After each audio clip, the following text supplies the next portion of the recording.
Hi, Andrea. Welcome to the Integrative Health Coach Success Podcast. Hi, Julia. Thank you for having me. Yes, our pleasure. We're excited for you to be here, and I can't wait for you to share with the listeners your unique place in the wellness field and what you've been up to and the transition that you've gone through. I think that your unique story is going to give some inspiration and direction for lots of listeners. So I'm excited to dive into that. What I would love to do first is, can you give us a little general idea as to kind of what you're doing now? And then we will back it up because I believe it's an important part of your story. But what does your current practice look like? How is it kind of set up, and what do you do on a daily basis? So my practice is 100% virtual. And I only do one-on-ones at the moment. I do one-off lab coaching reviews similar to what Equalife provides. So people can contact me and they'll say they want a food sensitivity test, and so I'll order that for them, and then I'll go through their lab with them. So I do those, and then I do one-on-one health coaching program, pretty much the IHP template of the 4 to 6 month coaching program.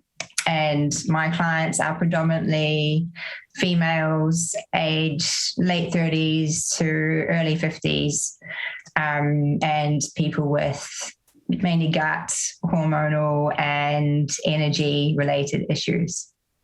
Okay, that's great. And so you are an IHP. You're also a mastery student, I believe, correct? Yeah, it was great. So obviously being completely new to health coaching, I just decided to do all of the courses that I could. I love Dr. Cabrillo and what he teaches. So I thought if I could just do everything from the outset and get as much information as I could to set up the most successful business possible, I decided to do mastery as well. And it was really beneficial. That's great. Good. So that's a perfect segue. You said you were new to health coaching, and so you kind of just decided to dive all in. I'd love for you to share with our listeners, you kind of made a career change, I think, later than most people conceptualize as acceptable, or it gets riskier. I think as we get older, if we have families, especially when we're in a career that is, somewhat successful, it's supporting us financially, and it can feel risky to leave one thing that you know really well to start doing something that's completely new. So I'd love for you to share what you were doing before health coaching, what inspired you to kind of make a change, and share that story with everyone. Sure. So I was in banking before I became a health coach. So I made a completely different transition. And what led me to become a health coach is, so I went to university. I got 3 degrees at university, and that's not a reflection of my intelligence. That's a reflection of my confused state on what I wanted to do in my life. So I did 3 completely different degrees, and I lived in Japan actually. So I went there on an exchange, and ended up living there for 4 years, and I studied Japanese at university. And because I didn't want to waste my Japanese language skills, I proceeded to work for Japanese companies, and they are predominantly in the financial services sector. So that's how I ended up in financial services, for no other reason. So it wasn't because I love banking, it's because the Japanese companies have banking banks. So that's how I ended up in banking. And my entire working career, I would sit there and look at these white walls and look at the people around me who are all stressed out and flustered and not in the best state of health, and think, why am I here? What am I doing here? And I would used to daydream and think of all of these other careers that I could be doing. And I would go to courses on finding your ideal career, and I'd do those personality quizzes online, trying to work out what was best suited for me. And I came up with nothing. So I ended up giving up. And even though I did, I was in probably my favorite, the best job I possibly could have been in the company that I was working for. And initially I did love it. I fell out of love with it. So every job that I've been in, it just hasn't worked out for some reason. Just something didn't work out, and I'd have to move on. And I just think, and it was like signs from the universe telling me, this path is not for you, Andy. So anyway, so there was that. And also I had my own personal health issues. So when I was in my 20s, I had chronic urticaria. So it first came up when I went to Japan, when I was at university. I woke up and I had humongous hives covering my entire body. And I had hives for about 12 years. So like I'd wake up, my whole face would be deformed. My lip would be touching my nose. My ears would be humongous.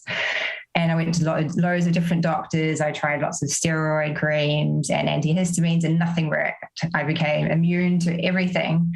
And it wasn't until I was diagnosed with celiac disease after my first child that I was told to stop eating gluten. And lo and behold, the hives disappeared. And so that little experience made me realize that doctors don't necessarily know about nutrition and your digestive system and how it all links together. So there was that. And then a couple of years ago, maybe about 3 years ago, I'm originally from New Zealand, but my sisters, they live in Australia right now. And one of them was really sick, and she ended up going to a biological medicine clinic in Switzerland. And I had no idea she was sick. Her husband called me and said, Andy, your sister's got issues. She's not sleeping. Her hair's falling out. I'm sending her to Switzerland. I thought, oh my goodness. Okay, this sounds serious. So of course I went to Switzerland and I saw her. And at the time I was stressed out, not really enjoying my job. We went to this medicine clinic in this most beautiful, idyllic Swiss countryside village. And all of the doctors looked like they'd been drinking from the fountain of youth. And I just thought, oh my goodness, I want to be like these people. And then my next thought was, well, you didn't do medicine. Of course you can't be like these people. So I just kind of cast that thought aside. And my sister was there for a month and she had loads of tests done. And at the end of it, she was diagnosed with lupus, type 2 diabetes, Lyme disease, like all of these chronic issues, even though she'd been to 30 different GPs in Australia, which is like the PCP in Australia. Mm-hmm. They all just shuttled her out of the office and said, there's nothing wrong with you. 30 different doctors said there's nothing wrong with you. And then she came out with these diagnoses. So after watching her go through that was another little light bulb moment for me that conventional medicine isn't necessarily the best route forward for someone with chronic issues. And at the the last day that we were in Switzerland, we were out for dinner and we were talking to this German doctor next to us. And after a very short, 2-minute conversation, he asked why we were there. My sister said, I'm here to go to the such and such clinic.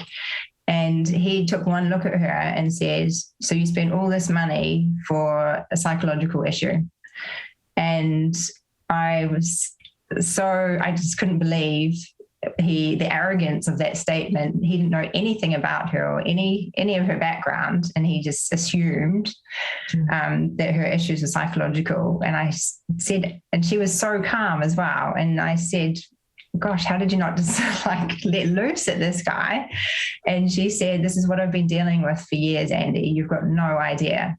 No one listens to me because on the outside she looked healthy. Mm-hmm.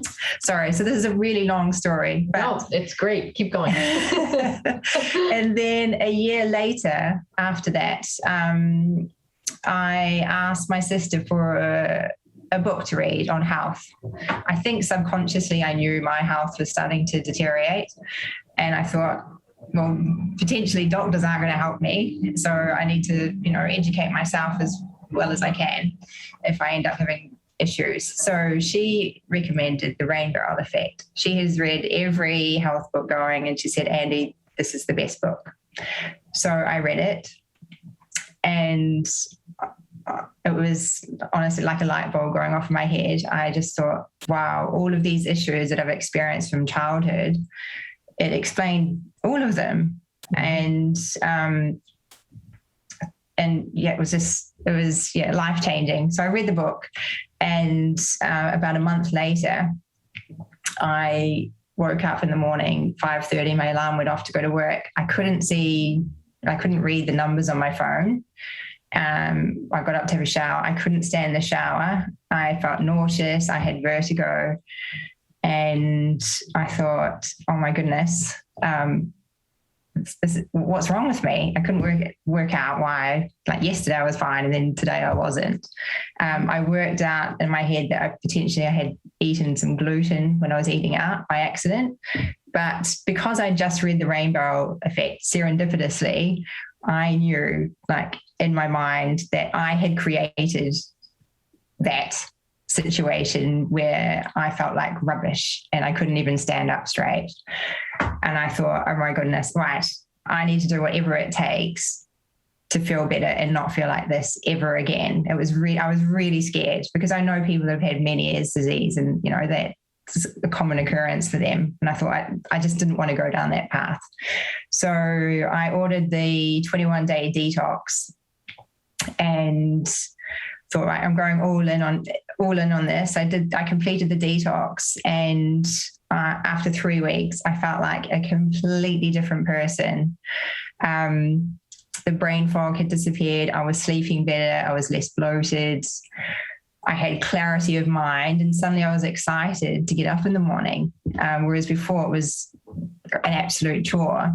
And then I started listening to I thought, I feel amazing. This is great. So then I started listening to the Cabrillo concept, and I became totally hooked on this podcast. I'd never even listened to a podcast before.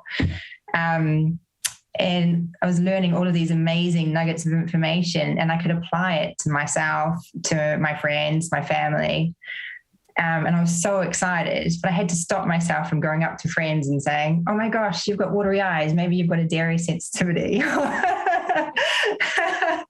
And I see people walking on the street, and I'm like, oh, they might have, I know what's wrong with you. You've got, hormone imbalance. You've got estrogen dominance. So yeah, I got really excited, and suddenly I was eating differently at work. And people at work noticed that I was eating differently, and they were talking to me about it. I was sharing all the information I was learning. And then they started bringing sellers to work, and they started eating differently. And I realized I was having this knock-on effect on the people around me, and also on my family as well, and my friends. And I really love talking about health. Who knew that I loved talking about health? This is a new concept to me.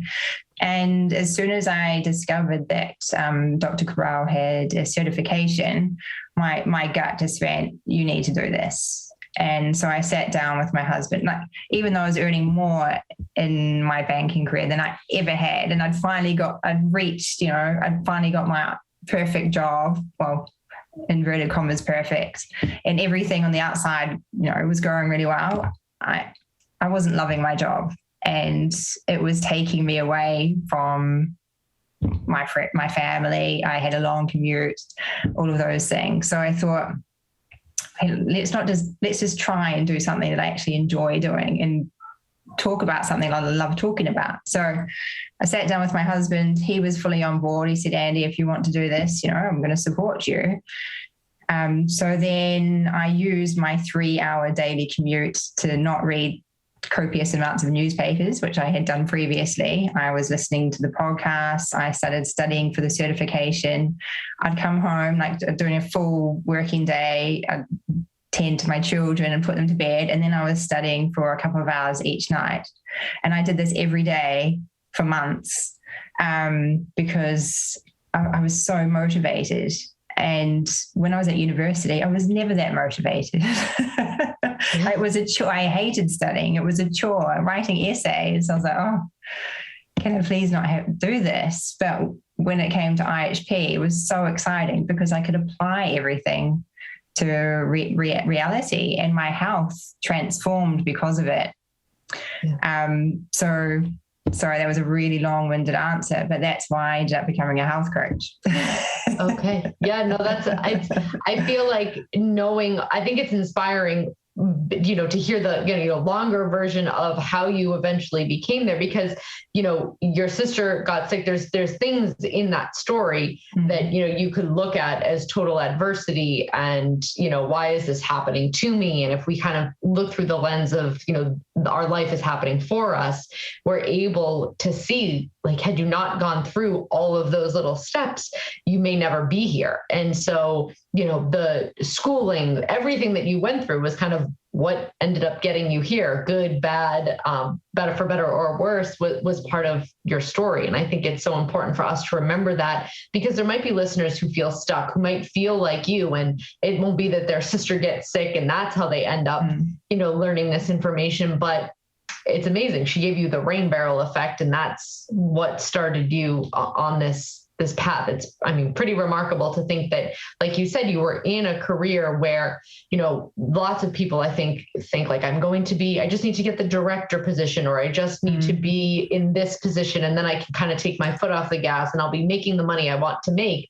But ultimately, getting there doesn't always mean that you're happy. Yes, it's the thing that, we're kind of all quote unquote working for, but you weren't any happier arriving at that position than you were maybe when you started.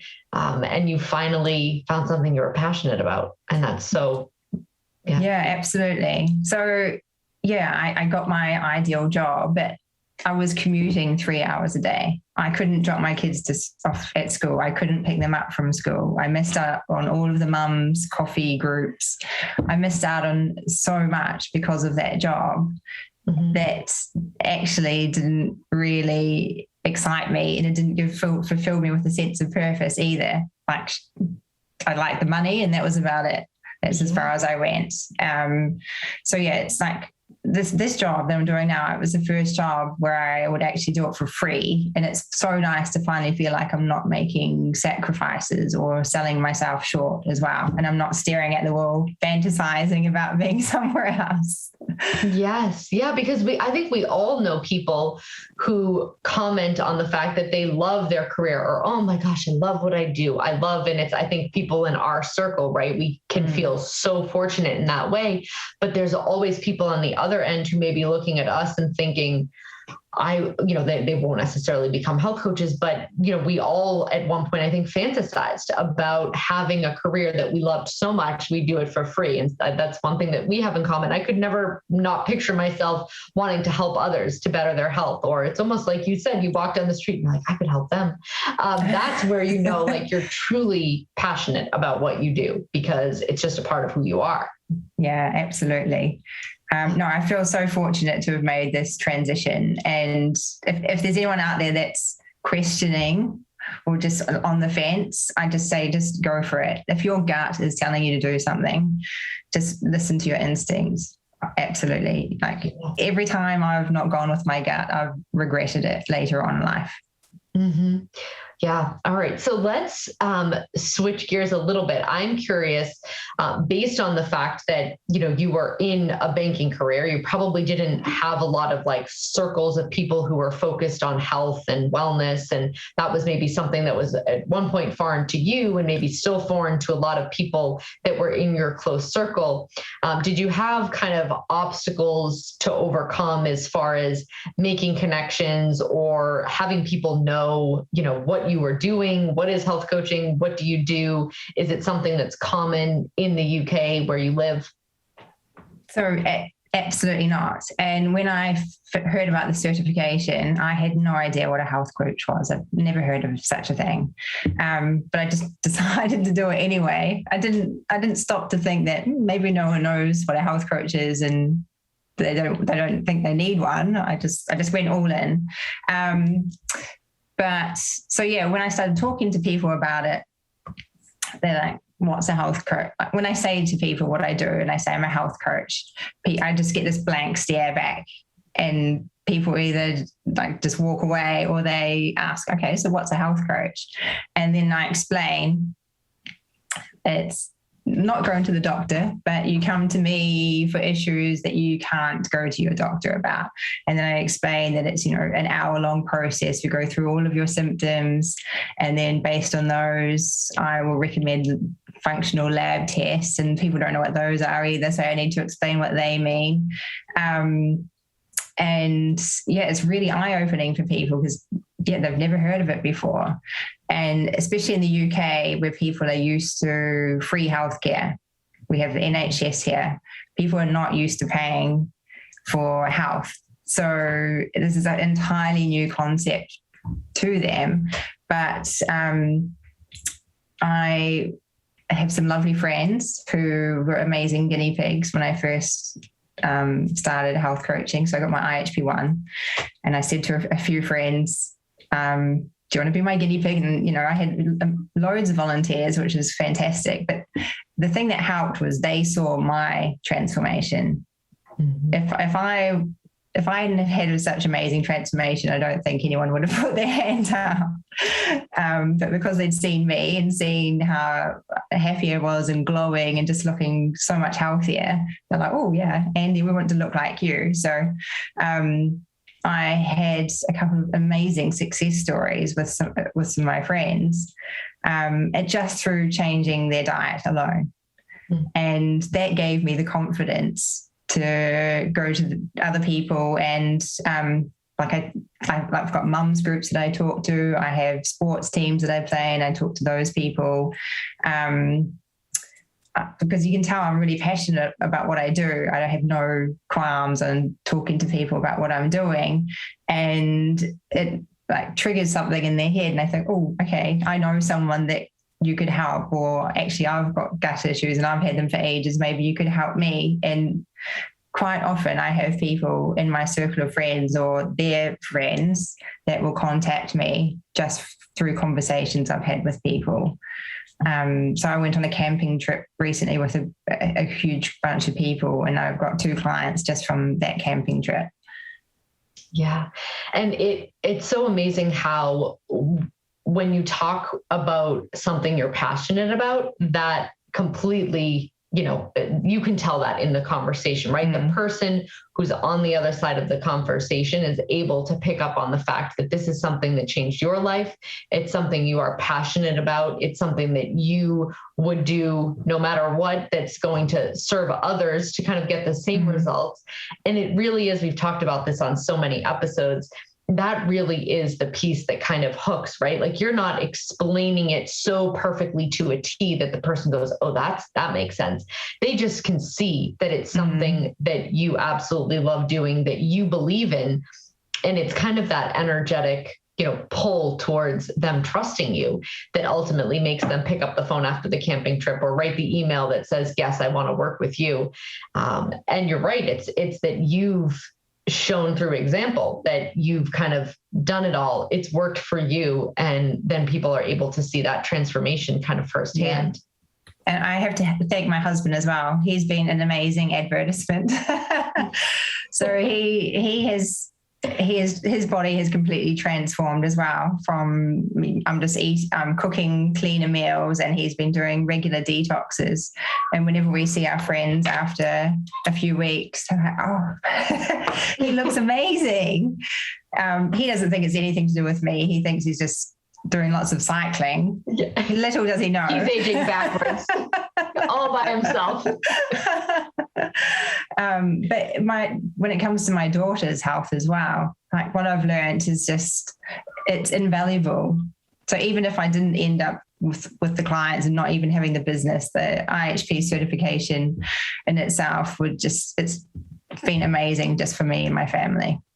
Yes, of course. And as a mom, you helping your child stay well and be well, and other moms, see that your child's happy and well. Well, so what are you doing? And I'm sure it kind of can work that way too, where they want to know, because ultimately I think all women want what's best for their child, right? It just comes down to the point of what you said earlier, which is education.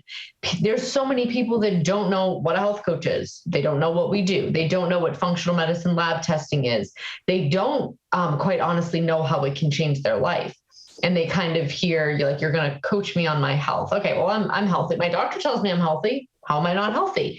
And there's not even the knowledge that a lot of these labs exist, and that there's a whole other way to kind of test where we're possibly trending with our health and what we could kind of end up with for some sort of, disease, right? Because we're all fine until we're not. You were fine until that one day that you weren't. Exactly. And it really is about educating. So I'm curious, kind of based on that, do you find that the way that you're able to educate most effectively kind of for your business is through word of mouth? So whether it's that you are talking to people and explaining it, or that then you help a friend who's like, okay, now I totally get why health coaching is important. And then they share it with another friend.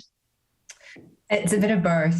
And even with my clients, so like a couple of my clients, they don't know anything about lab testing, and they don't understand why they can't get the test from their doctors. And we work together and they see improvements, but after a while they plateau. And I'll say to them, well, we don't actually know what your underlying root causes are because we never did the lab test. Like, we can guess. And then it's not till they get to that stage where they think, oh, okay, maybe I will do the lab tests. And then they see them in black and white, and it's like a revelation. And they say, and then they go all in with the protocol. So quite often I'll have clients that they don't want to invest in the lab tests because they don't really know what they are and how it's going to help them. So they do it later down the line. But as soon as they get that information, they see that piece of paper with their results, it's eye-opening, and then they go all in. And yeah, it depends on the person. Some people are happy for me to just explain it, and they'll just say, you tell me what to do, I'll do whatever you say. And then there's the complete skeptics who need lots and lots of information and lots of reassurance, and then it takes a while for them to be on board. Yes. Yeah. And the skeptics sometimes are the ones that make the biggest transformation too. It tends to be a slower process. Yes. But sometimes they're the best success stories because they go from kind of being skeptical to getting an overwhelming amount of information that they're able to see, like you said, in black and white. It takes the guesswork out of it. And it gives, I believe, the one thing that the tests do that is incredibly important is it gives the power to the patient. It allows them to see what the problem is and to decide whether or not they want to make the steps to improve it. And I think where conventional and kind of functional, testing differs is there's not a whole lot of actionable steps on something like a blood test or, test that your conventional doctor runs. It's amazing for when there's real serious issues going on, but there's nothing actionable or preventable when it comes to those tests. And our tests allow us to see, like, listen, this might be where you're headed, or changing these few things could dramatically just make you feel happier in the morning. It could improve your sleep, which would then, improve your energy. It's ways for them to just optimize their health and their life that's completely actionable. And then that's empowering. They're like, wow, I do have control over my life and my health. And then it kind of leads them further down the path, like you said. Yeah, that's so true. And sometimes it's the most basic things that make the biggest impact as well. Like getting outside and getting sunlight on your skin. People don't realize how beneficial that is. Breathing in fresh air, drinking the correct amount of water, going to bed before 10:30 p.m., waking up early, just really simple things that cost nothing can have the biggest impact. And that's what I found from my personal experience anyway. Yes, absolutely. And those are the things that are great to work on with, the lab skeptics at first, because they can make such a huge difference in how someone feels. And then they start feeling better. And before you know it, they're like, okay, let's take that next step. And they're willing to invest in the labs. So that's great. Let's kind of shift gears a little bit. I'm curious, as far as the UK is concerned, are there any other like little obstacles that you come across? I know it's the health coaching, was a part of the, the knowledge of what a health coach was doing was kind of part of the obstacle. Are there other obstacles that come, with being in the UK versus if you were in the US? Do you use, social media? Does that kind of come into play? So I have been using social media. I'm on Instagram and Facebook, but my Instagram posts go straight to Facebook. I'm not really on Facebook that much. To be honest, about 4 years ago, I completely went off social media. So I'm not a big fan. I don't really like putting myself out there on social media. So that was something I was really reluctant to do initially. And when I did the mastery course, Dr. Cabrillo was saying, you need to put yourself out there and post. And I had my first post ready to go for about 2 weeks before I published.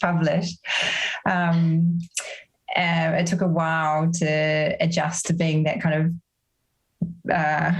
public persona, but I have so many people coming up to me saying, "Oh, Andy, I really like your posts."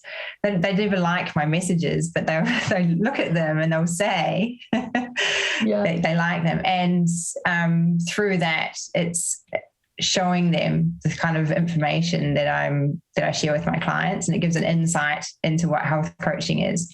I also use it as a resource. So if I'm working with a client and tell them about oil pulling or something, and they have no idea, I'll say, "Oh, I did an Instagram post on it, take a look." But I don't use social media as my main way to get clients. It's all organic, word of mouth. And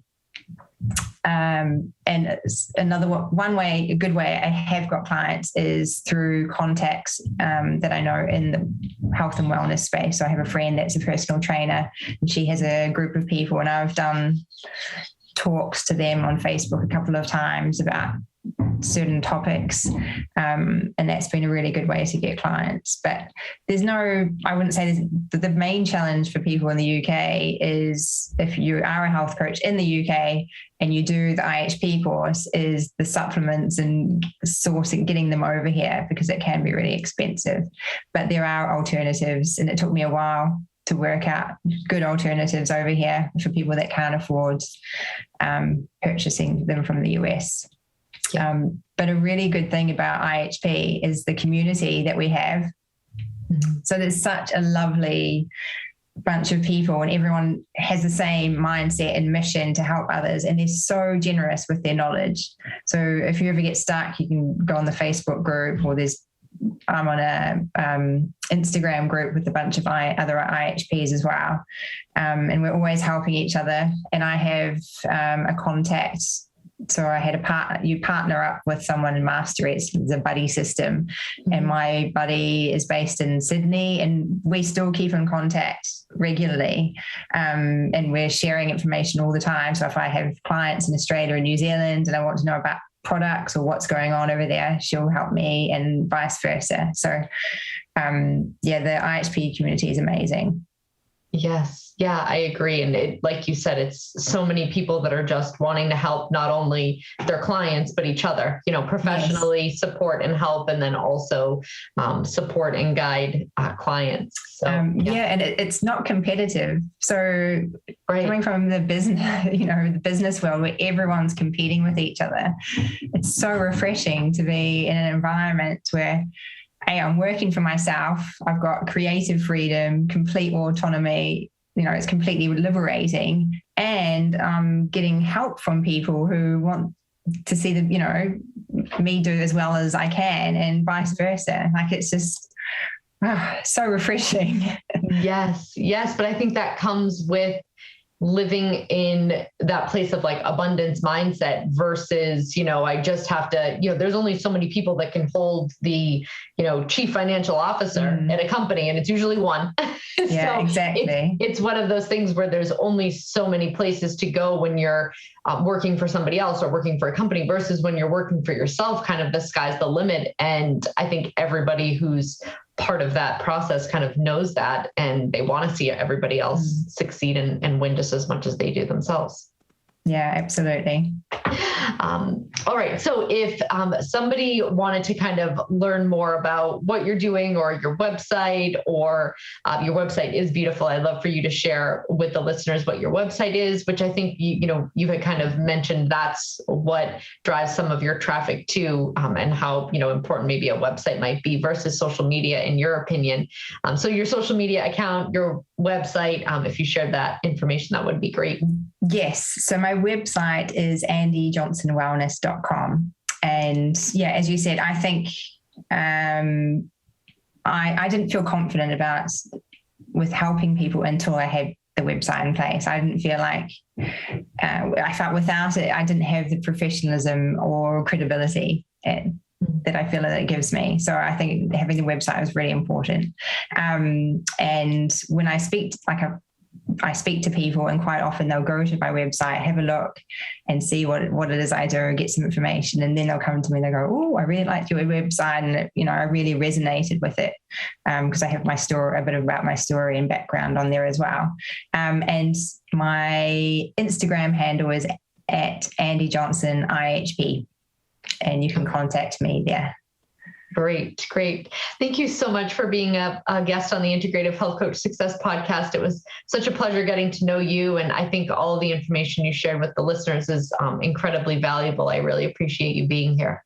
Oh, thank you so much. I hope it was worthwhile. And if anyone wants to reach out, I'm always open. So yeah, please do get in touch. Great. Thanks so much. We'll be in touch, Andy. Be well. Thank you. You too, Julie.